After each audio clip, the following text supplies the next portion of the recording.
ये घर आपका है, दिल आपका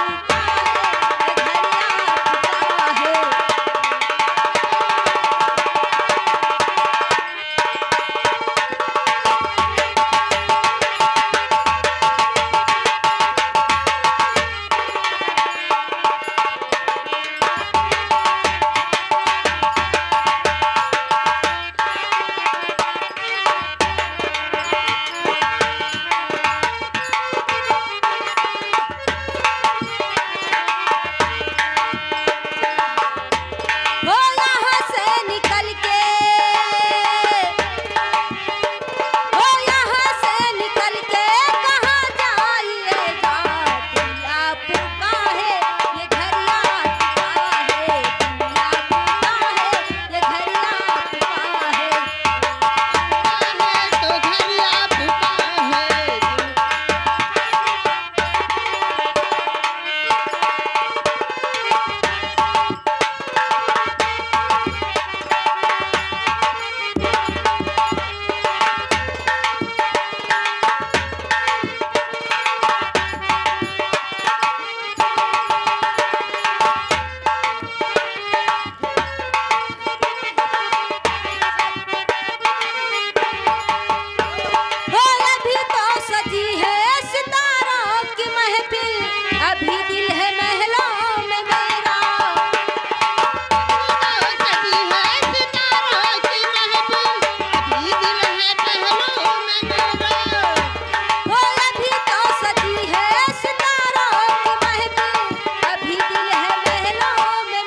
पहलवानपुर सेंटर।